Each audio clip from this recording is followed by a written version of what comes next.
A paz do Senhor a todos. Estamos retornando para darmos continuidade à leitura da Bíblia em ordem cronológica.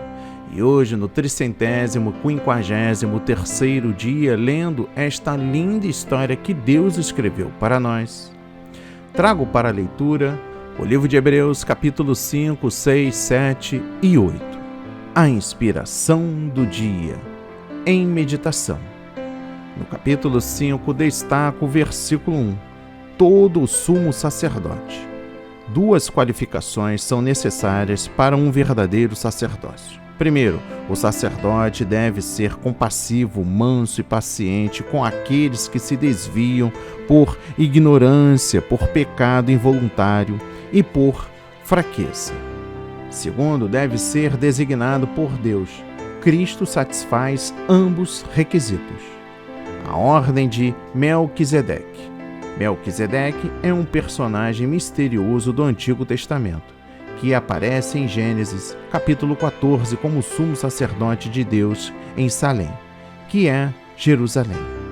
Antes dos tempos do sacerdócio levítico, o sacerdócio de Cristo é do mesmo tipo que o de Melquisedeque. Grande clamor e lágrimas. Preste atenção na mensagem no versículo 6. Este trecho provavelmente se refira à intensidade da oração de Jesus no jardim de Getsemane. A oração de Jesus foi ouvida não no sentido de Deus ter removido tudo o que levaria à sua morte, mas no sentido de ele receber a ajuda de Deus para suportar o sofrimento que lhe aguardava. Haverá tempos em que também enfrentaremos sofrimentos, parecendo que nossas ferventes orações não têm resposta. Em tais ocasiões, devemos lembrar que Jesus foi provado da mesma forma e que Deus nos dará a graça suficiente para suportarmos aquilo que Ele permite que aconteça em nossa vida. Aprendeu a obediência. Preste atenção na mensagem no versículo 8. Cristo aprendeu pela experiência o sofrimento e o preço com que frequência se paga pela obediência a Deus num mundo corrupto. Ele se tornou o Salvador, o sumo sacerdote perfeito, porque seu sacrifício e morte na cruz ocorreram sem pecado. Por isso ele estava qualificado em todos os sentidos, para nos prover a eterna salvação. Salvação para todos os que lhe obedecem. Preste atenção na mensagem no versículo 9. A salvação eterna obtida mediante o sofrimento de Jesus pertence somente àqueles que lhe são obedientes pela fé. A fé que salva é também a fé que obedece. Discernir tanto o bem como o mal. Preste atenção na mensagem no versículo 14. Quem é fraco e imaturo na fé não tem sensibilidade nem discernimento espiritual para perceber o que é bom e o que é mal nesta vida e aquilo que honra a Deus e o que o desonra. O crente espiritualmente maduro, por outro lado, é aquele que tem seus sentimentos espirituais treinados para distinguir claramente entre o bem e o mal mediante a prática constante da justiça e da obediência a Deus e a sua palavra.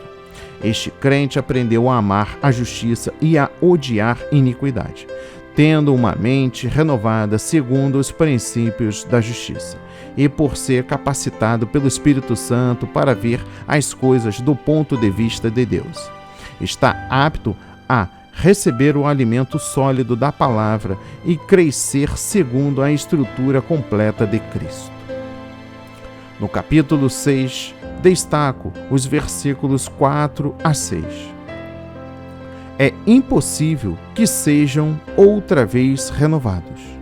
Nestes 3 versículos, o escritor de Hebreus trata das consequências da apostasia, de cair da fé. Recaíram. Preste atenção na mensagem no versículo 6. Esta palavra, do grego parapesontas, de parapípto, é um princípio aiorístico e deve ser traduzido no tempo passado, literalmente tendo decaído. O escritor de Hebreus apresenta a apostasia como algo realmente possível. Dos versículos 9 a 20, destaco: de vós esperamos coisas melhores. O escritor tem confiança de que seus leitores não incorrerão na apostasia descrita nos versículos 4 a 8. Assegura-lhes que, para quem permanece leal a Cristo com fé e amor, sua esperança da salvação eterna é certa e imutável, porque Deus não pode mentir e suas promessas permanecem sempre firmes. É impossível que Deus minta. Preste atenção na mensagem no versículo 18. Porque é impossível que Deus minta. Sua palavra e promessa a Abraão são infalíveis. Essa fidelidade de Deus aplica-se não somente à sua palavra falada a Abraão, mas também à sua palavra na totalidade das Escrituras. Isto é, por serem as Escrituras inspirada palavra de Deus, são sumamente verdadeiras e fidedignas. A veracidade da palavra de Deus é inerente nas palavras e frases das Escrituras. Seus escritores foram guiados pelo Espírito Santo para escrever os manuscritos originais de tal maneira que a transmissão da mensagem de Deus à humanidade foi comunicada sem erro. No capítulo 7 destaca o versículo 1, Melquisedeque. Melquisedeque, contemporâneo de Abraão, foi rei de Salém e sacerdote de Deus.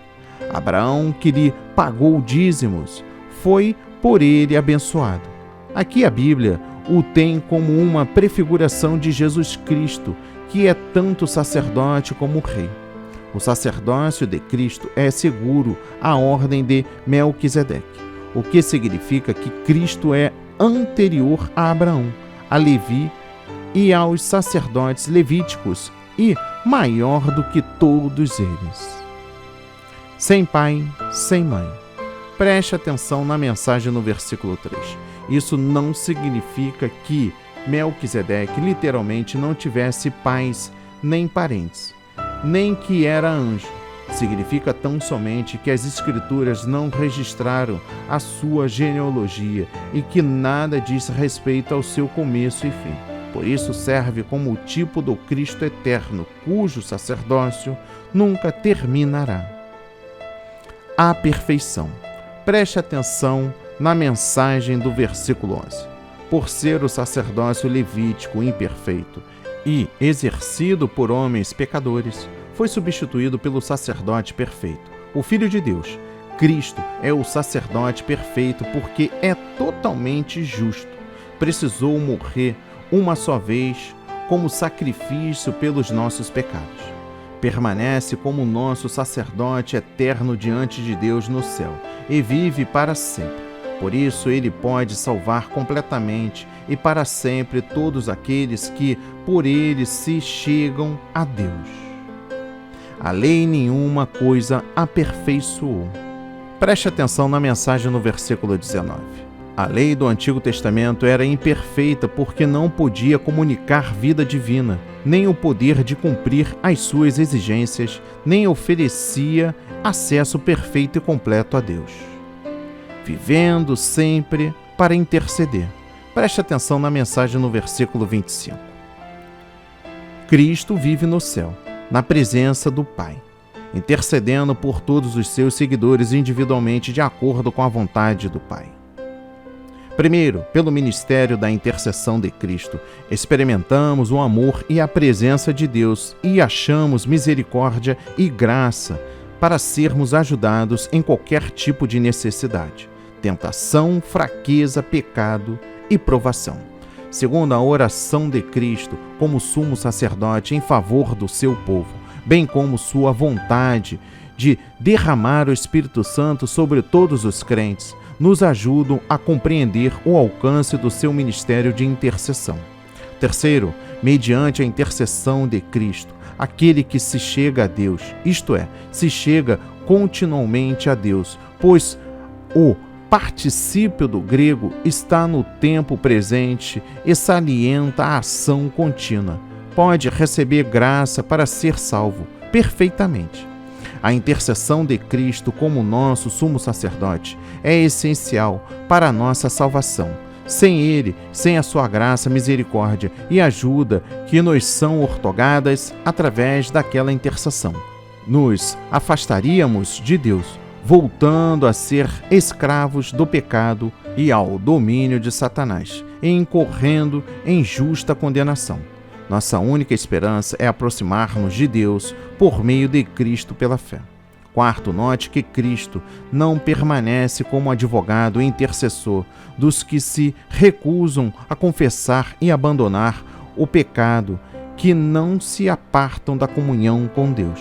Sua intercessão para salvar perfeitamente é somente para aqueles que, por ele, se chegam a Deus.